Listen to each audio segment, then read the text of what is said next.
अमरनाथ की गुफा केवल एक तीर्थ स्थान नहीं, एक अद्भुत रहस्य है। हिमालय की बर्फीली चोटियों के बीच बसी ये गुफा एक ऐसा स्थल है जहां हर साल लाखों श्रद्धालु खींचे चले आते हैं। क्या सचमुच कोई अदृश्य शक्ति उन्हें बुला रही है? कहा जाता है यहीं पर भगवान शिव ने माता पार्वती को सुनाई थी अमृत था, वह कथा जो अमृत का रहस्य समेटे हुए है। और तभी से यह स्थान केवल एक धार्मिक स्थल नहीं, बल्कि एक दिव्य ऊर्जा का केंद्र बन गया है। गुफा के भीतर स्वतः प्रकट होता है हिम शिवलिंग। पूर्णिमा से अमावस्या तक ये शिवलिंग धीरे धीरे आकार लेता है। कोई वैज्ञानिक अध्ययन अब तक इसका सटीक उत्तर नहीं दे सका। क्या ये मात्र संयोग है या फिर कोई शक्ति है जो आज भी उस कथा को जी रही है?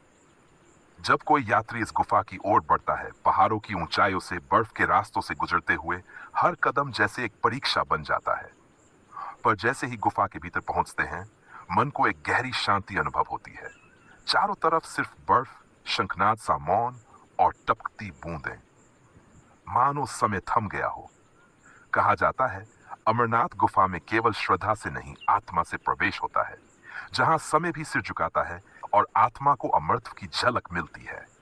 तो क्या यह सिर्फ आस्था है या वास्तव में यहां कुछ छिपा है जो दुनिया की नजरों से छुपा है पर भक्तों के दिलों में जागता है? यही है अमरनाथ की गुफा।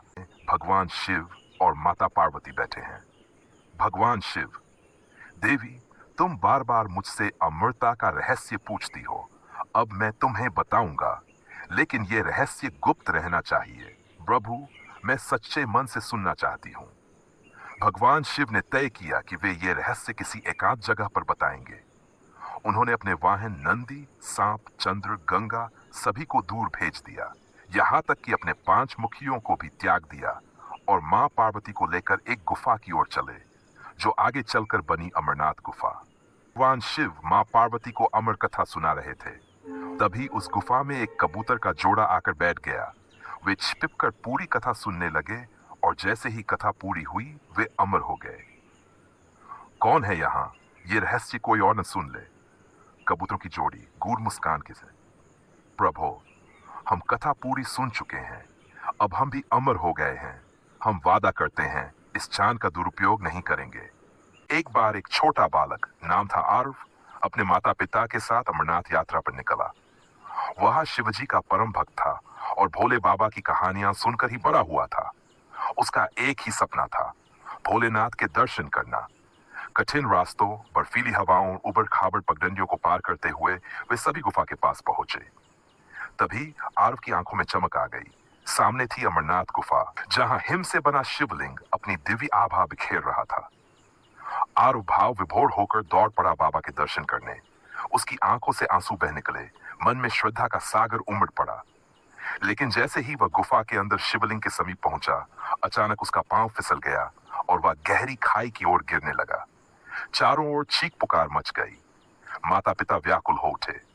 लेकिन तभी गुफा के अंदर से तेज रोशनी फैली और पूरा वातावरण नमः शिवाय के मंत्रों से गूंज उठा। अचानक एक दिव्य प्रकाश के बीच स्वयं भगवान शिव प्रकट हुए।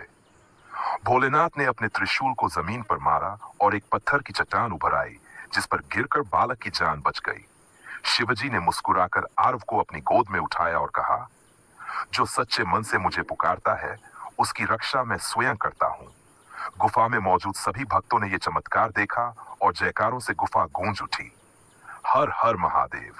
उस दिन के बाद से यह मान्यता और भी प्रबल हो गई कि अमरनाथ गुफा केवल एक तीर्थ नहीं, बल्कि शिवजी की जीवंत उपस्थिति का स्थान है। आर्व का जीवन पूरी तरह बदल गया। उसने सच्चे भक्ति और सेवा में जीवन समर्पित कर दिया। आज भी जब भक्त अमरनाथ यात्रा पर जाते हैं, तो उस छोटे बालक की कथा सुनते हैं, जिसे भोलेनाथ ने स्वयं जीवन दान दिया। हर हर महादेव। नमः शिवाय।